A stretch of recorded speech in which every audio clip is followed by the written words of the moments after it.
Bueno, ayer para la convocatoria que había de la toma de Bogotá en relación con el paro nacional, eh, un grupo de representantes de la etnia Misak decidió acudir a derribar la escultura que hay mal montada de Cristóbal Colón en la avenida El Dorado. Esta es la respuesta que dio un congresista del centro demoníaco, acusado, este congresista, de malversación de fondos y de robarse la plata de los impuestos de ustedes, pues con los que se pagan las armas con las que la policía está asesinando a los jóvenes manifestantes. Entonces esta fue la publicación.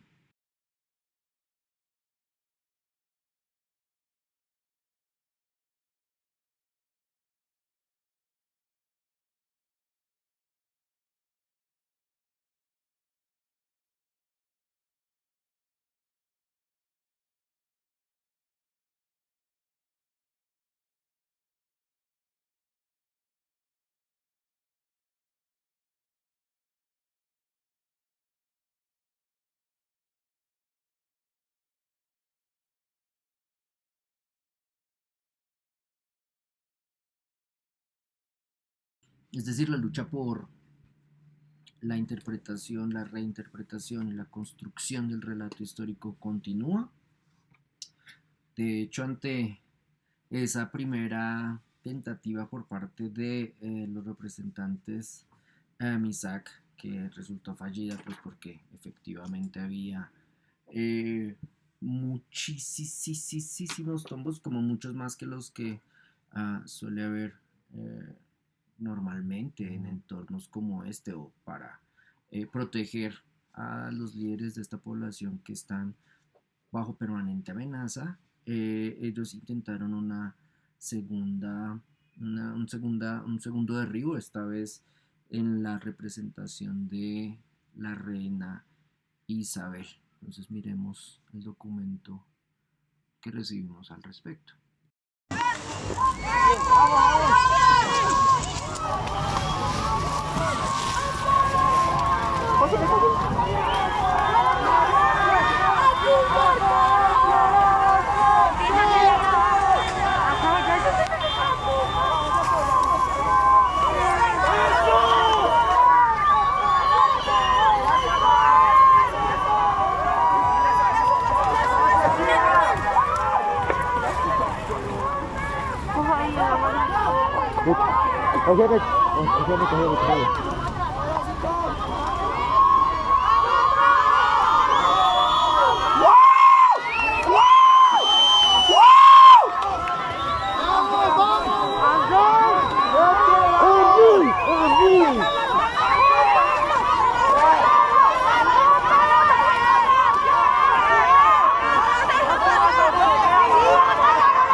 Hacia las manos. ¡Cámara, show! ¡Cámara, show! ¡Son bien, son bien!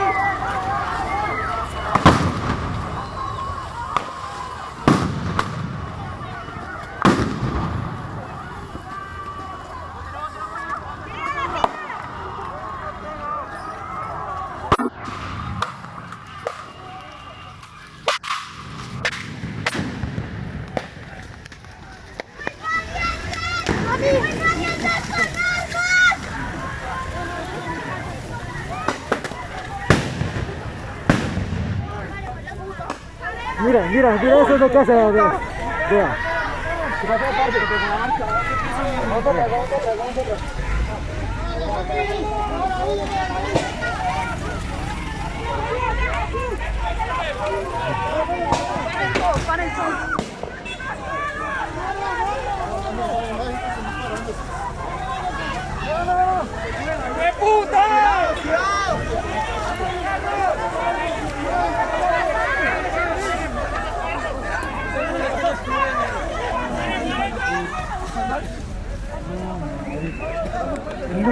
Ya, está bien.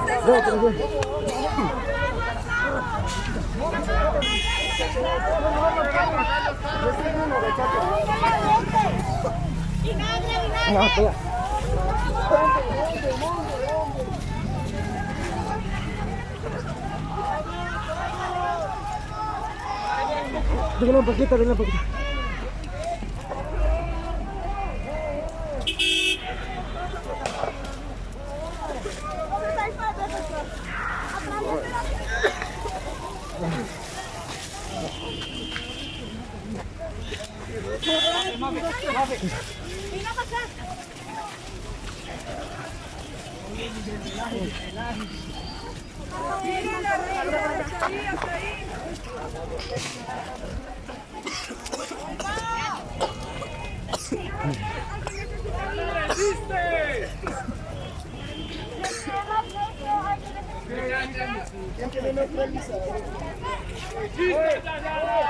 ¿Bicarbonato quién tiene? Acá. Ya. ¿No supiste dónde comió? Están allá adentro, están allá. ¡Resiste, Atlántida, resiste!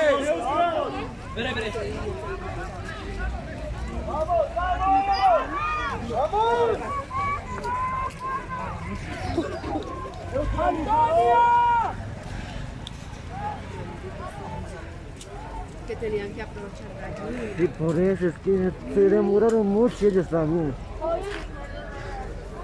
Me alcanzó a pegar bonito aquí.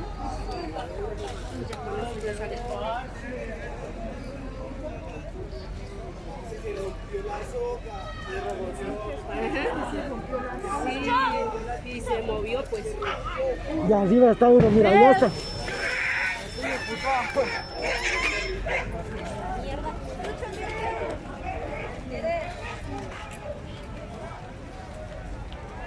Y arriba uno se quedó pues. Bien. Que sostengan la cuerda. Pare el video, porque, o sea, cuando pase lo ven.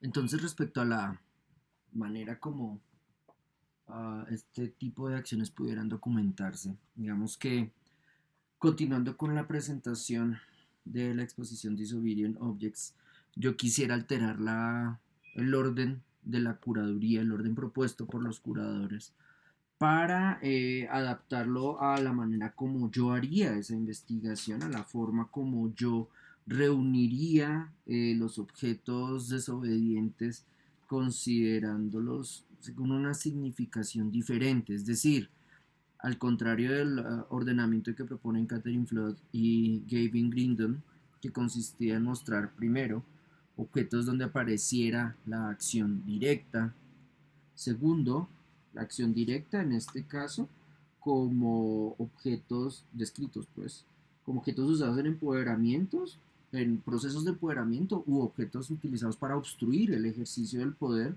En el caso colombiano deberíamos añadir asesino del Estado. En segundo lugar, objetos dedicados a la toma de palabra al alzar la voz, es decir, dispositivos que permitan transmitir mensajes.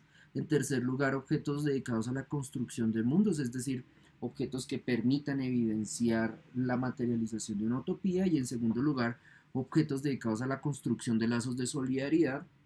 En este caso, en el caso de esta exposición, sobre todo objetos que construyan lazos entre movimientos y sujetos apresados o perseguidos para reforzar, perdón, para defender, dignificar e incluso apoyar su lucha.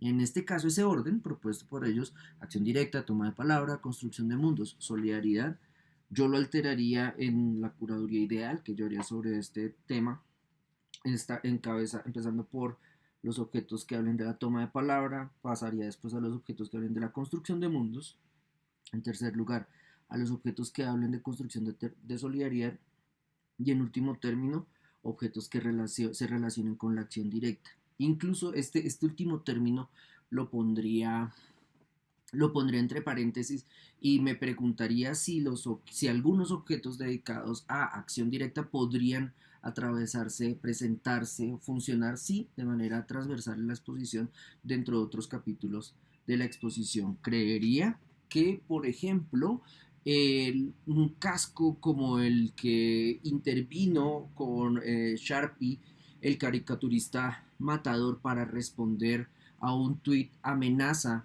de parte del líder ganadero acusado de promover el paramilitarismo, José Félix Laforí, donde pues básicamente por un lado pone 6.402 en alusión a los falsos positivos que se cometieron acá en Colombia, por otro lado pone Uribe Paraco hijo de puta, básicamente dice la verdad, y por otro lado le dibuja unas vacas en alusión obviamente al negocio de este promotor del paramilitarismo, Laforí.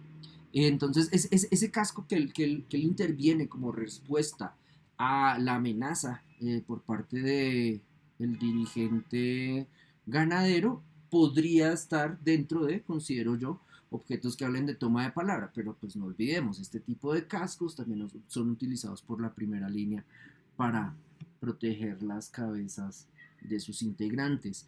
O por ejemplo los escudos que utilizan las mamás de primera línea que traen arengas, consignas grafiteadas, pintadas en su superficie, pensar como en qué parte estarían, si de pronto un escudo de mamá de primera línea no podría estar en los objetos que permiten construcción de mundos, es decir, si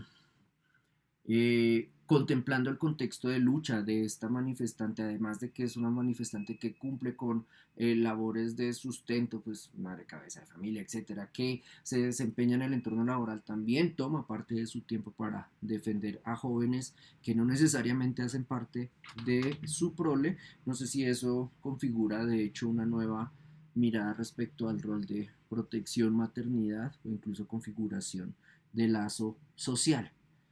Entonces ahí insisto, ese punto de acción directa no lo dejaría de último como, ay no, las armas, las armas que se utilizan para la defensa, dejémoslas afuera o atrás porque la violencia es mala. No, yo diría más bien no, atravesemos esos objetos de acción directa dentro de la curaduría para notar cómo es necesario el uso de violencia justa en contextos como estos, sobre todo para reclamar derechos justos. Digamos que este es un mensaje para estos hippies abrazatombos que consideran que la gente de primera línea no debió haberse reunido porque pues era más lindo verlos dejarse sacar los ojos y ser asesinados por la espalda por parte de los tombos que pues seguro le encantan a los hippies abrazatombos.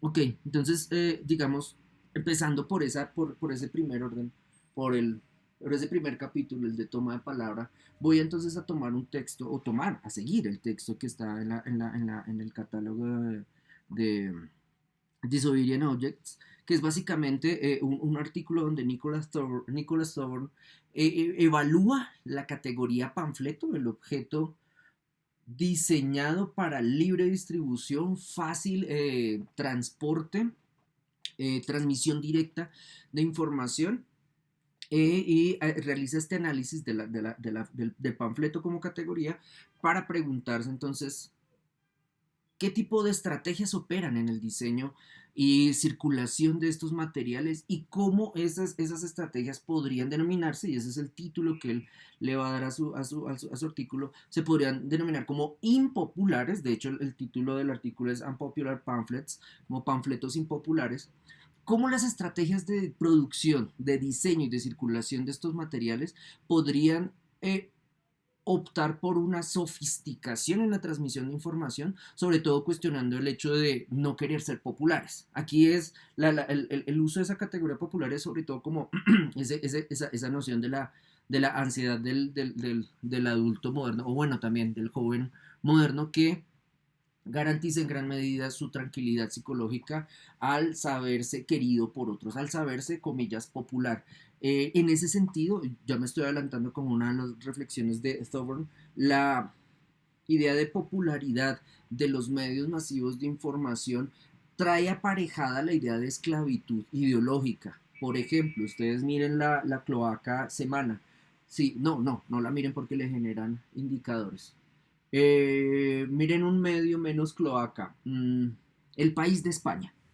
Miren el periódico, la página web del periódico El País de España, o miren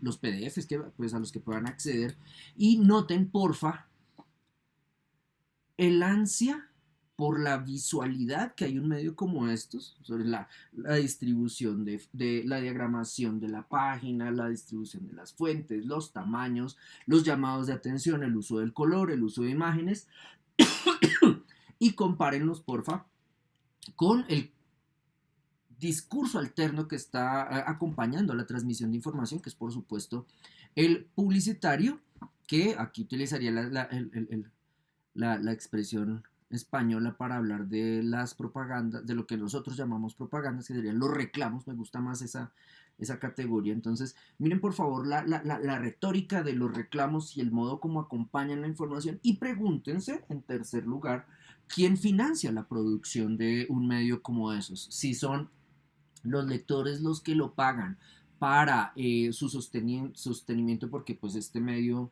en teoría les informa, o si hace parte de un conglomerado de comunicaciones que básicamente tiene unos patrones claramente relacionados con el entorno corporativo, y a partir de ahí generan relaciones de compadrazgo y o esclavitud económica e ideológica con representantes políticos. Cuando ustedes tomen un medio como El País de España y establezcan o identifiquen la manera en que se les presenta la información, identifiquen la manera en que junto con la información aparecen los reclamos publicitarios, y entiendan quiénes están detrás de la conformación de juntas directivas, quiénes vienen a ser los dueños de ese medio, ustedes pueden decir, claro, estos hijueputas quieren ser populares es porque saben que si son consumidos masivamente van a poseer un valor y van a recibir apoyo por parte de estos sujetos que los quieren promover.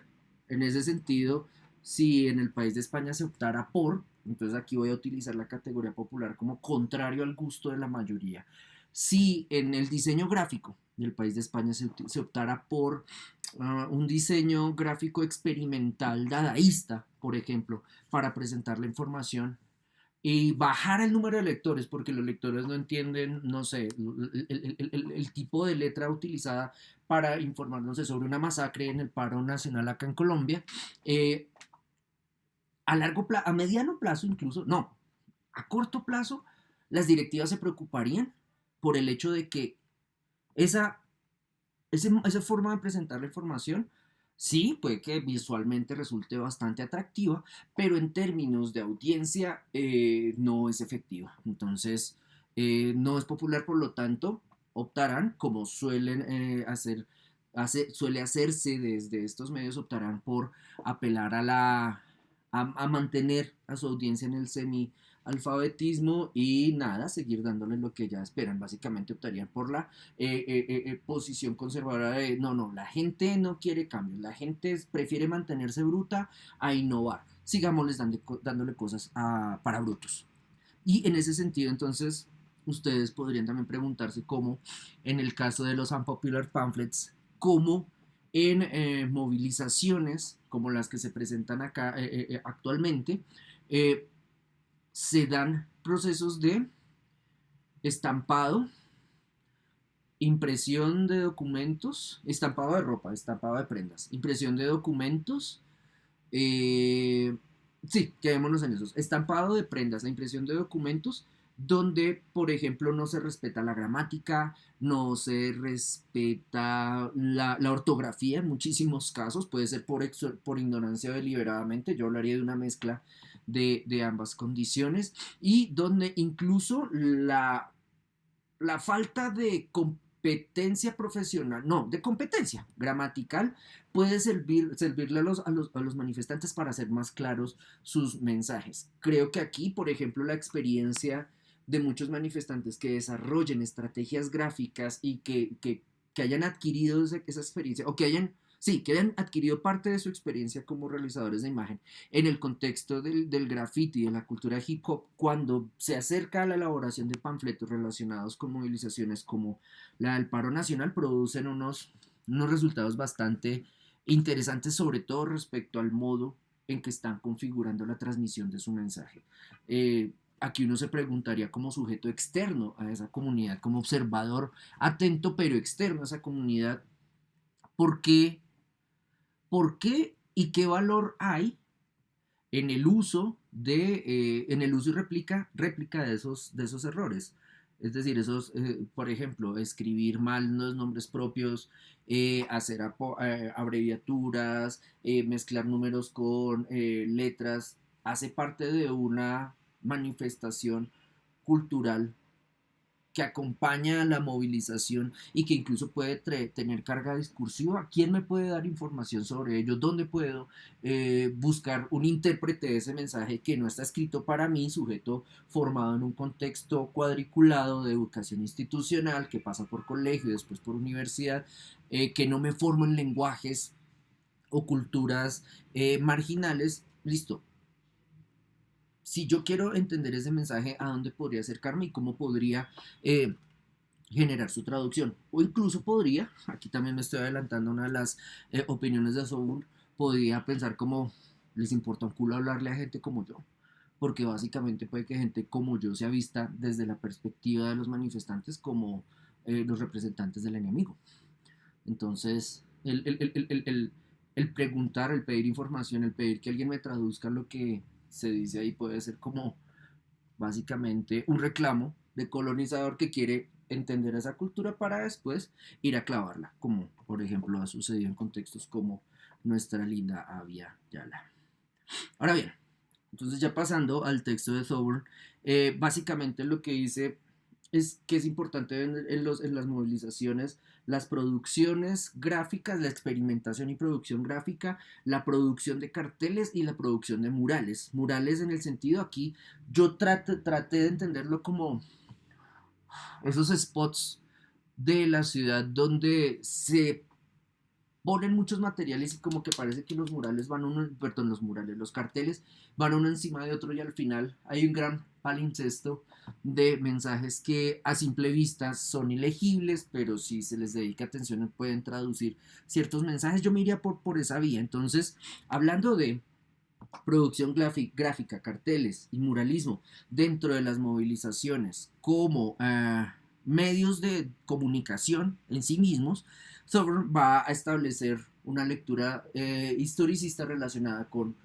movimientos de vanguardia históricos y la manera como movimientos de vanguardia históricos, no, movimientos de vanguardia histórica en el campo de las artes, donde además de la producción del material, se plantean ciertas lógicas de distribución y circulación. Entonces va a hablar de la revolución surrealista, revista producida dentro del movimiento surrealista, la Internacional Situacionista, revista producida dentro del movimiento situacionista, y los Quaderni Rossi, revista producida por el movimiento operaísta italiano. En ese sentido, él va a decir que las revistas Revolución Surrealista, Internacional Situacionista y Quaderni Rossi darían cuenta de una autocomprensión por parte de sus productores de estos objetos como medios que, uno, permiten perfeccionar ideas. Es decir, son documentos que recurren a cierta periodicidad, no es que la cumplan de manera taxativa, sino se espera que vuelvan a aparecer. Entonces, en esos espacios que se espera que vuelvan a aparecer, la promoción de ideas se da de manera progresiva y de hecho se ensaya y se pierde. Es decir, son medios de comunicación donde se puede presentar una idea hoy, ponerla en discusión con la audiencia, con quienes lo van a leer, y después por retroalimentación, por cruce de información, corregirla y ampliarla, mejorarla. Entonces, Son medios donde se perfeccionan ideas, son medios que permiten el desarrollo de estilos estéticos. Aquí era donde hablaba respecto a la posibilidad de la diagramación experimental, que en el caso de una cloaca convencional estilo revista semana tiende a no cambiar, tiende a ser fija. Son medios donde se establece coherencia ideológica y son medios que permiten generar tracción al movimiento. Son medios claramente activistas, son medios claramente militantes y son medios que son entendidos como vehículos para ampliar la difusión de un mensaje. Digamos que en este último punto, estos medios capaces de adquirir tracción, gracias a esa periodicidad que no suele ser tan prolongada, logran crear una audiencia que está dispuesta a buscar en ciertos contextos estos elementos, y en ese sentido, ya paso a hablar de la distribución, pero en ese sentido también los realizadores de los panfletos saben cómo, en qué espacios, en qué lugares de la ciudad, en qué lugares del contexto social de reunión pueden poner esos objetos para que la audiencia se acerque, y en el hecho mismo de acercarse también generen reunión, asociación y ojalá debate de ideas. En ese sentido recupera Thorburn una afirmación de Guy Debord respecto al hecho de hacer panfletos o diarios de circulación no regularizada. Cito a Debord, pues traigo la cita de Debord que hace Thorburn. De hecho, el acto mismo de publicar un diario ligeramente regular, regular entre comillas, es bastante agotada. Y al mismo tiempo, una de las herramientas que tenemos para definir y sostener una base. Hacer un panfleto agota, pero el panfleto permite configurar una base de personas capaces de reproducir la ideología del movimiento, configurarla, reconfigurarla, adaptarla, fortalecerla.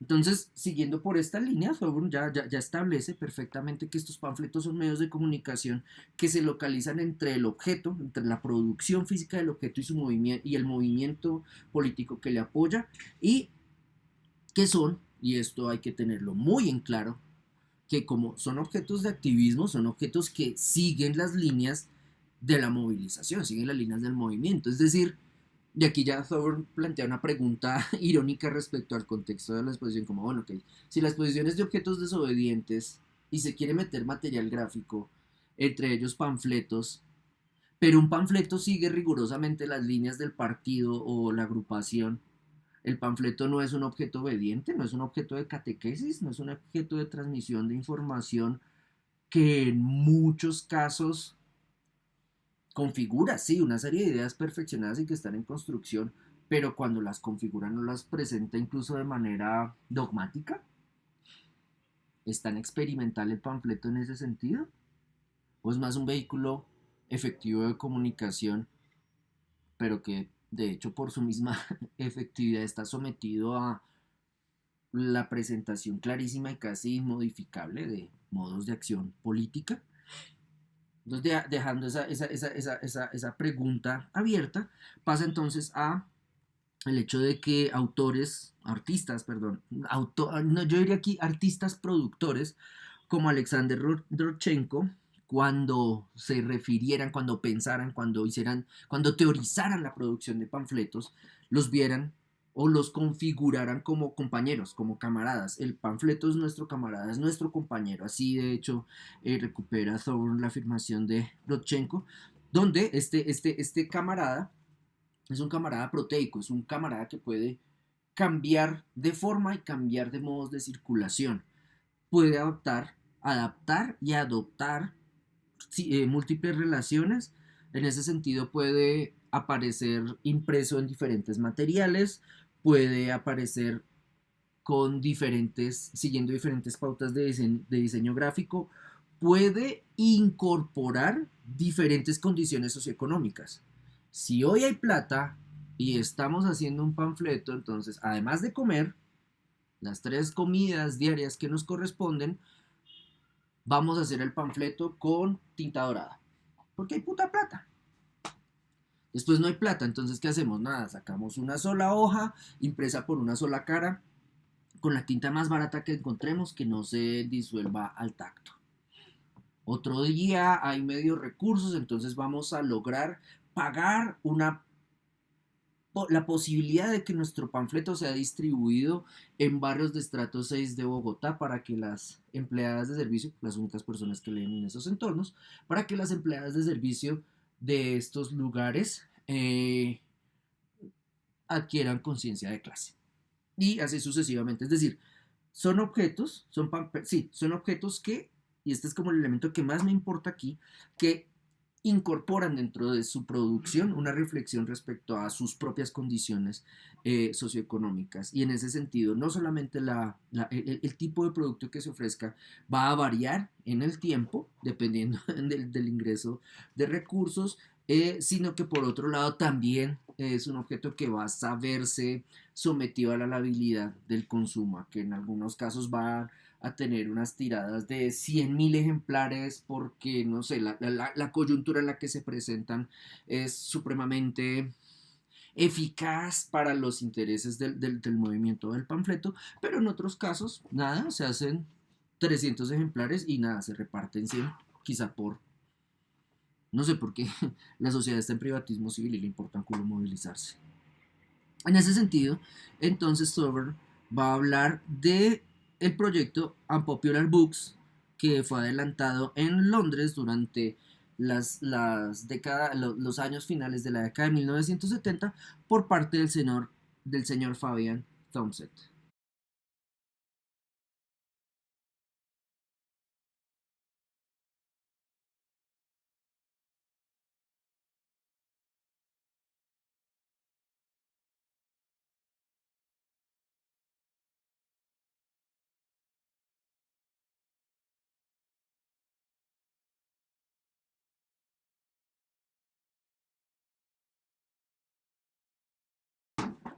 Entonces, básicamente este era un medio de comunicación que recurre a la impresión de libros, flyers y panfletos, donde el propio Fabian Thompson estableció una distinción del panfleto. El panfleto no es voluminoso. Idealmente puede ser llevado en el bolsillo. No va a tomar demasiado tiempo para ser leído y se le podrá encontrar en cualquier lugar. Entonces es pequeño, delicado, no, esa no es la palabra. Pequeño, versátil y de fácil distribución. Por otro lado, en términos de su contenido, el panfleto va a distinguirse del periódico, del periódico como el medio periodístico, como aquí sería como la cloaca del tiempo. Entonces, en el caso del periódico, el periódico va a mantener, el intento del periódico va a ser la generación, aquí de hecho la palabra que voy a utilizar es la sedimentación de hábitos intelectuales. Configurar una línea de pensamiento, exigir tiempo de dedicación en la lectura e incluso por su dimensión, traten de leer por favor un periódico amplio en transporte público y me dicen cómo les va, incluso por su tamaño va a obligar a que sea consumido en otros espacios, en espacios particulares de lectura. En el caso del panfleto, por ejemplo, en vez de presentaciones temáticas como gente, sociedad, debes leer y toda esta mierda, podría dedicarse solamente a presentar un solo tema y podría ser distribuido, consumido en ambientes de producción crítica, es decir, en ambientes donde la persona no necesite mucho tiempo de concentración para leer y en ambientes donde, por ejemplo, además de necesitar poco tiempo de concentración para la lectura, la persona puede ir discutiendo algunas ideas que le vengan a la cabeza o que detecten el documento con personas cercanas. Ahí sí, ustedes se fijan, por ejemplo, en los momentos en los valles de las reuniones en espacios como Portal Resistencia, Héroes, etcétera, pueden ver que si hay personas agrupadas en torno a ollas comunitarias, a organización de eventos, diálogo o consumo de sustancias, pueden ver que estas personas constantemente a estas personas constantemente se les acercan sujetos distribuyéndoles panfletos, sabiendo que efectivamente esos espacios son de consumo de información y de discusión casi inmediata de esa información.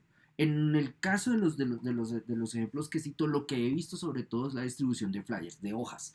No he visto tanto como cuadernillos que se presenten. Sin embargo, he visto que en otras circunstancias, personas con formación de artistas visuales o diseñadores gráficas o industriales adaptan la hoja, el formato, no sé, oficio o carta, para desarrollar panfletos, es decir, documentos con varias páginas que transmitan una información muy rápida. En ese sentido, recibí en una presentación de piezas gráficas convocada por la Galería Santa Fe en una de las noches, como en la segunda, tercera semana del paro, no recuerdo, recibí este pequeño documento, que es básicamente lo que les decía, que además esto como que le queda grande a uno para leer. Una hoja impresa en 2 caras, que por un lado es cartel, un cartel que dice: por nuestros campesinos, la tierra para quien la trabaja, que si yo lo sé doblar, eso, que si uno lo sabe doblar se convierte entonces en el panfleto de Doña Memoria. ¿Quién lo escribió? Inestabilidad, hashtag clase a la calle. Fin, no sabemos año, ciudad, etc. Y después trae una narración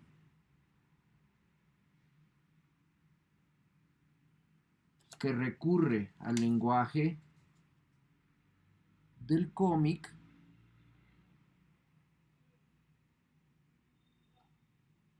que reitera una y otra vez que la noción de memoria y el ejercicio de hecho de memoria que hacemos en espacios íntimos o privados es frágil y está sometido a constante revaluación.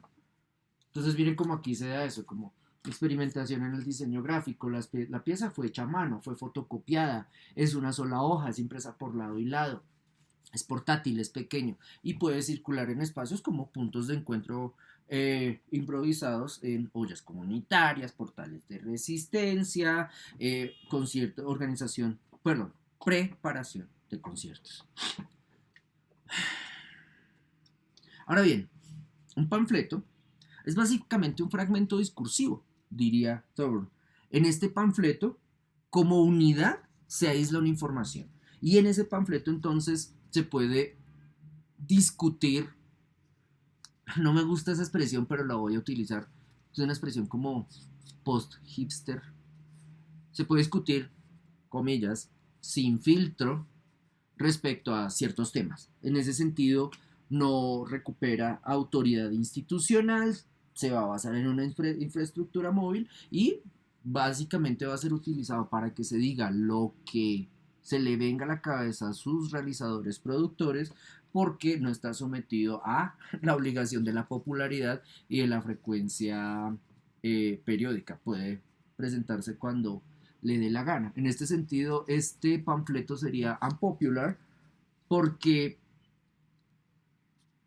al hacer ejercicio de la experimentación gráfica, de diseño, de distribución y de producción, está definiendo un público.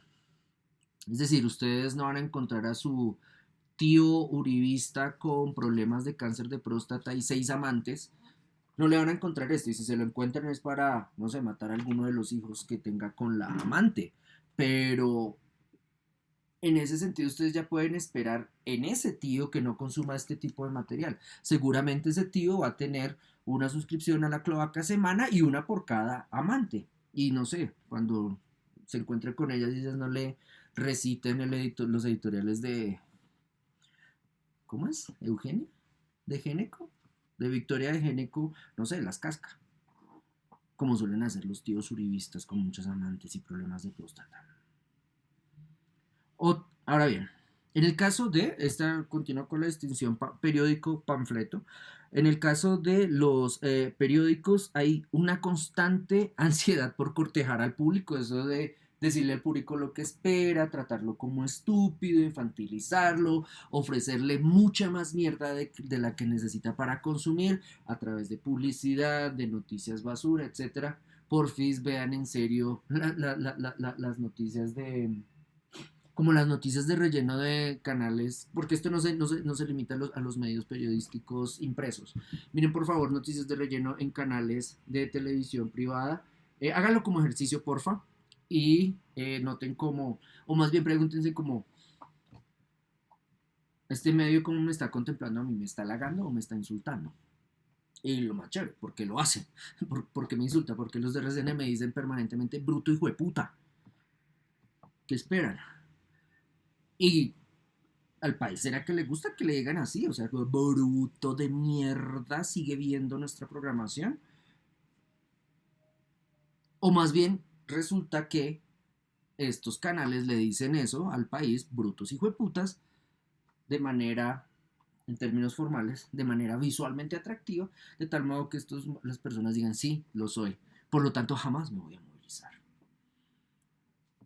Obviamente aquí el problema de la ansiedad tendrá que ver, y Thor no lo pierde de vista, porque es como un elemento que él va a tener constantemente en cuenta, son las condiciones socioeconómicas de producción. Estos medios que apuntan a la masividad, que apuntan a la generación, a la sedimentación de unos hábitos intelectuales, por ejemplo, el hábito intelectual de asumirse como un bruto hijo de puta, estos medios necesitan una gran irrigación de recursos.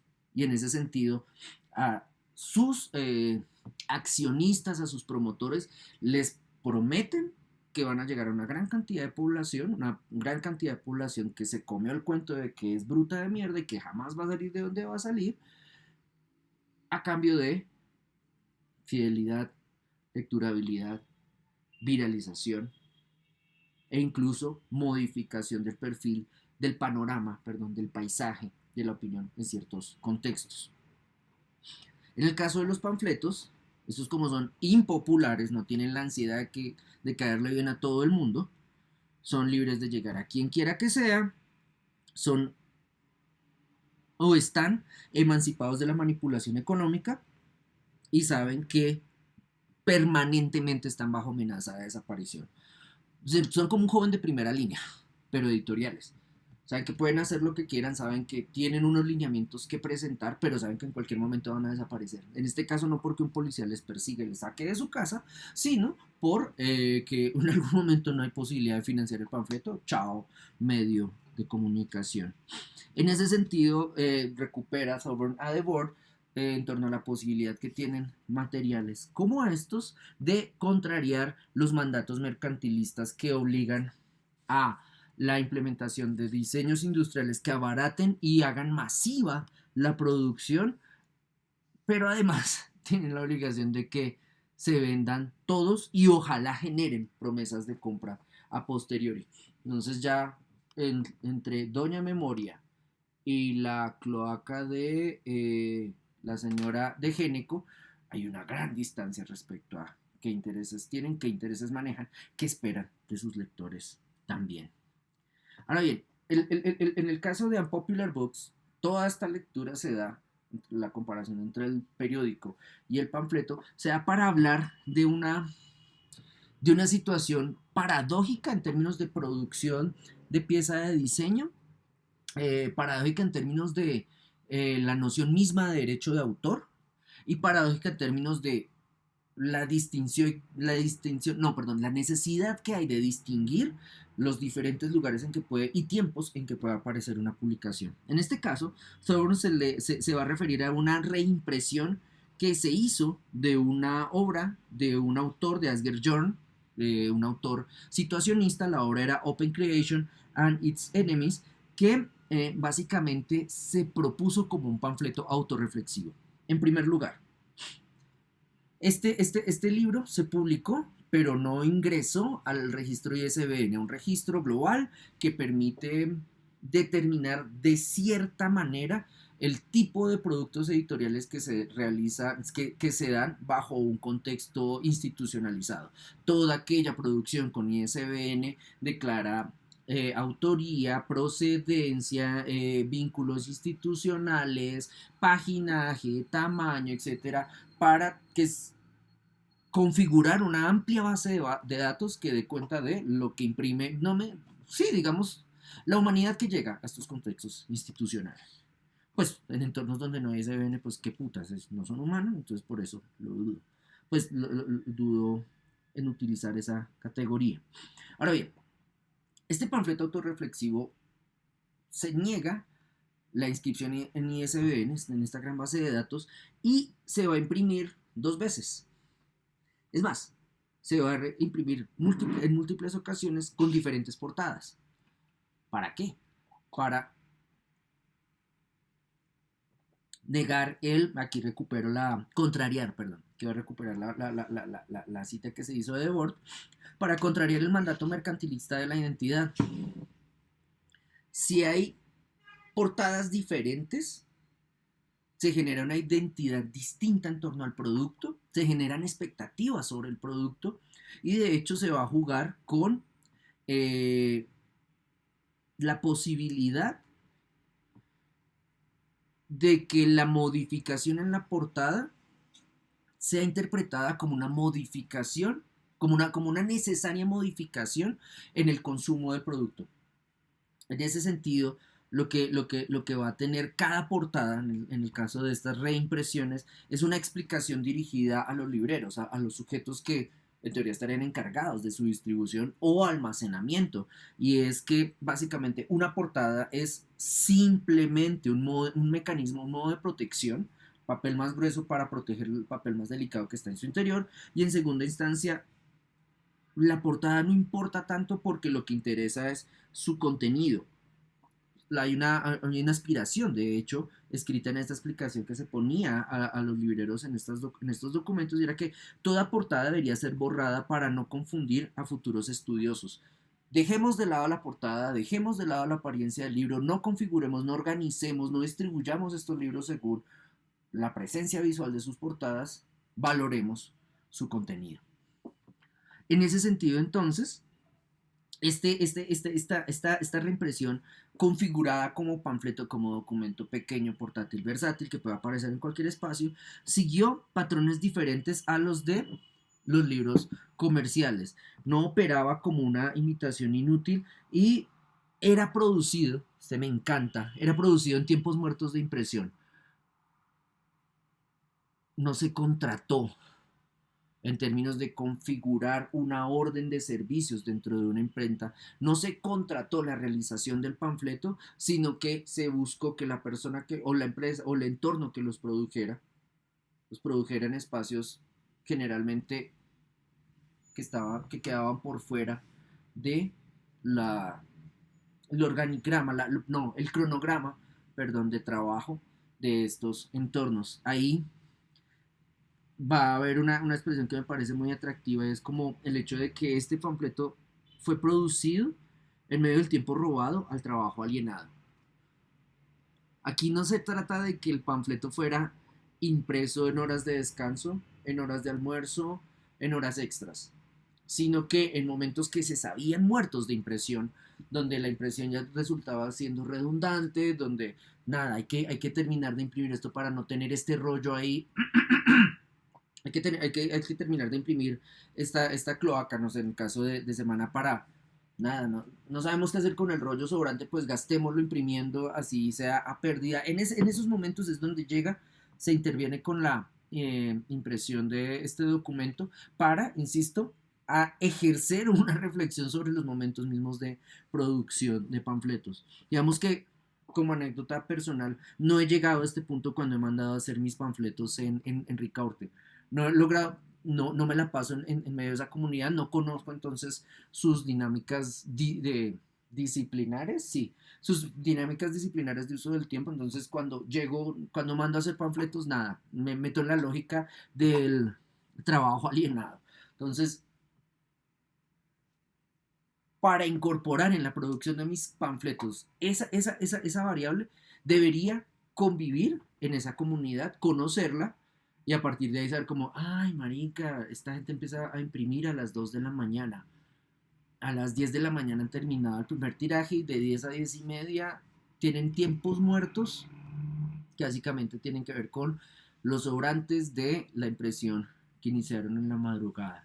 Voy a dialogar con ellos para que en ese momento realicen mi panfleto. ahí necesitaría entonces un proceso diferente de socialización, de conocimiento, incluso lo hablaría mi sesgo como académico, procesos de etnografía para poder establecer esos diálogos e incluso añadir ese valor a los panfletos que produzco. Insisto, hasta donde he llegado, no he llegado a ese punto en los panfletos que he realizado. Ahora bien, en términos de la distribución de estas Open Creation and its Enemies, la distribución se daba en tiendas de caridad, se daba de manera subrepticia, se dejaban ciertos espacios en ciertos puntos de encuentro y básicamente Thompson aquí va a hablar de un negative shoplifting, como ir a robar en almacenes. Entonces, en vez de ir a robar, es ir a aportar en estos espacios de encuentro. Entonces, no sé, digamos, ahorita que el industrial Mario Hernández empezó a publicar basura respecto a las personas que estaban, según él, detrás de la movilización nacional. Entonces dice, los sindicalistas de Colombia ganan mínimo 30 millones de pesos al mes. Es decir, como un congresista ladrón promedio. En este caso, si Mario Hernández es un productor de material en cuero, no de material en cuero, qué estúpido, de objetos manufacturados en cuero, zapatos, pagando como una mierda, obviamente, zapatos, maletas, billeteras, etcétera. ¿Por qué no diseña un panfleto para poner en las billeteras que se venden en los rotos de Manuel Hernández? O en las maletas de ejecutivo, lo que sea. Y nada, ahí está el panfleto y en términos de dispositivo de comunicación, en ese panfleto puedo presentar, concentrándome en un solo tema, atendiendo al lenguaje crítico, pudiendo decir lo que me dé la gana y sin autoridad institucional, decirle al hipotética lector, lectora de ese panfleto, Mario Hernández es un sujeto que promueve, no sé, las prácticas de contratación neoliberales y lo demuestro, no sé, con una foto de una mujer esclavizada en una de sus factorías, o de un hombre, o de un niño, o una niña.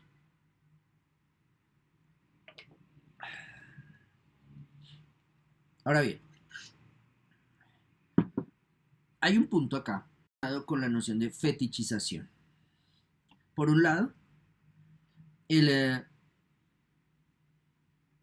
panfleto, no solamente fetichización en términos museográficos, como, quiero un panfleto que circuló en la movilización del 21 de noviembre del año pasado, pero no lo encuentro, ¿dónde lo consigo? Y realizo una búsqueda, al final llega una pieza como mi santo grial de esos panfletos, sino más respecto al hecho de que de por sí el panfleto es excesivo. El panfleto, dependiendo de las posibilidades de financiación precarias que tenga, de eventos en los cuales circular o contextos en los cuales ser producido, este objeto rápidamente va a adquirir una entronización respecto a su existencia, su procedencia, el tipo de comunidad que lo tuvo o que lo produjo y el destino que habrá de tener. En ese sentido, este objeto, a diferencia de la mercancía que busca sobre todo el intercambio universal, el panfleto es un objeto que interrumpe el uso cotidiano, establece diferencias en la manera en que domina a su poseedor. En ese sentido, digamos que aquí lo que va a hacer Thorburn es recuperar esa categoría mágica del fetiche, donde si yo tengo este fetiche, entonces voy a ser un sujeto que va a ser plenamente controlado por este objeto. En ese sentido, Thorburn dice, un panfleto tiende a ser fetichizado, comprendido como fetiche, en la medida en que para investigadores se convierta en un objeto de deseo, como yo quiero tener a Doña Memoria en tal exposición relacionada con las movilizaciones del paro nacional de 2021, no lo consigo, hago lo imposible, muevo cielo y tierra para adquirirlo. Y en ese sentido también cuando llegue a hablar con sus poseedores, con la persona que tenga esa única copia de Doña Memoria, puedo entonces empezar a ver en esos sujetos que de por sí son vehículos de transmisión de la información que había allí.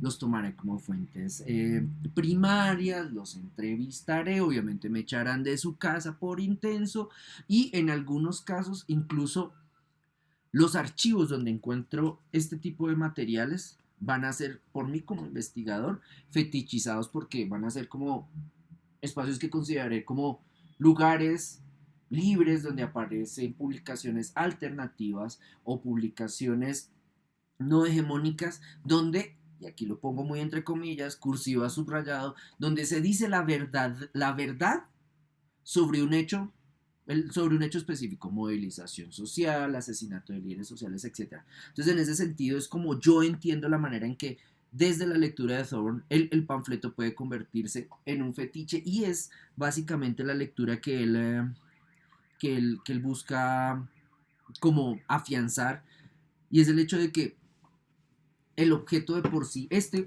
objeto es un evento que permite configurar comunidad, generar asociación, posibilitar la transmisión de ideas e incluso para el caso colombiano justificar un asesinato irregular por parte de organismos del Estado. Pasando entonces a la manera como el propio Thorne entendía la reimpresión de Open Creation, el propio Thorne. Thorne va a interpretar la manera en que Thompson entendió la impresión de Open Creation, decía Thorne. Si bien Open Creation no ha estado sometido a la ignominia de la reimpresión comercial, seguramente no fue violado en su forma al ser convertido en objeto de exposición. Es decir, trayendo la pregunta al contexto del que estamos hablando, al poner Open Creation, el panfleto Open Creation dentro de la exposición Disobedient Objects, no se traicionaron las aspiraciones iniciales del propio Jorn y de Thompson al realizar la impresión. Y entonces él dice, más que llegar a la opción que imposibilite el dialogar con este, decir, no, si metemos el panfleto en el museo, lo matamos, mejor dejémoslo por fuera, por lo tanto no lo introduzcamos en este tipo de circuitos, con lo que implicaría, por ejemplo, se implicaría en términos de la fragilidad de su producción, el hecho de que desaparezca y no haya memoria de él. Dice, puede haber un intento de resolución, entonces me voy a ir a otro estudio de caso, y él va a hablar de un proyecto editorial comunista que se llamaba Infopool, que fue introducido a las malas por la curaduría de la exposición Century City Exhibition, que se realizó en 2001 en la Tate Modern, que básicamente aspiraba a mostrar 9 ciudades o convertir 9 ciudades en modelo a partir de la identificación en, por ejemplo, París, Londres, Nueva York, Mumbai, Lagos, no recuerdo las otras, convertir esas ciudades en epicentro de formación cultural vanguardista. Entonces, la curaduría se acerca a una caracterización de esas ciudades y dentro de esa caracterización dicen, ¡ay, marica del putas Infopool! Miren cómo lo vamos a presentar. Entonces, convierten Infopool, que era un panfleto básicamente que ponía a circular unos lenguajes en términos formales bastante cercanos a el ideario comunista y con impresión barata, lo reimprimen en términos de documento que sea adecuado para la presentación en el museo, consultado en una sala de lectura donde va a estar bajo la manipulación de muchas personas, la manipulación física, con unas tintas diferentes, con unos tamaños diferentes. Entonces se readapta el modelo editorial de Infopool, del panfleto, para tenerlo disponible para la lectura en la exposición Century City. Los señores de Infopool se dan cuenta y dicen, ok, sí, el panfleto se hizo para la libre circulación, cualquiera puede usarlo, pero qué gonorrea los señores de la Tate al convertir ese objeto en una pieza auratizable, cargada pues de contenido institucional. Nosotros no lo queríamos y además no nos preguntaron, como si no se nos pidió permiso, pues básicamente hay una expropiación. ¿Qué vamos a hacer? Y entonces lo que va a decir Thorne es, Pues nada, lo primero que hacen estos sujetos es que van a entender que en ese acto de expropiación por parte de la galería, el objeto fue sometido a una práctica de comercialización de las relaciones sociales que incorporaba. Es decir, acuérdense, el objeto como fetiche, el poseedor que termina siendo poseído, etcétera. Este objeto entonces, al ser traído de la esfera pública a la esfera, sí, de la esfera pública comunicativa a la esfera pública del museo, al ser introducido allí sin consultar con sus responsables, podría entonces convertirse en un objeto que comodificaría, que comercializaría, que convertiría en valor de cambio las relaciones sociales que están incorporadas en ese objeto. Y en ese sentido los señores de Infopul dicen, no estamos de acuerdo. Vamos a hacer algo. ¿Y qué es lo que hacen? Analizar esas condiciones, no simplemente victimizarse como, es que nosotros nos robaron el objeto, y ese objeto que es de libre circulación no puede estar en el museo porque nosotros lo decidimos, que de hecho sería un argumento bastante, pues como colombiano tonto, como, venga, ¿en serio va a reflexionar de esa manera? Entonces, en vez de llegar a ese punto deciden, ok, tomar partido, y básicamente lo que hacen es organizar una acción de extracción de los panfletos, de retirarlos de ese lugar de exhibición porque consideren que simplemente no se está permitiendo que el objeto tenga el carácter que ellos querían dotarle. Y básicamente van y lo sustraen. Responden al atraco del museo reapropiándose, recuperando esos objetos.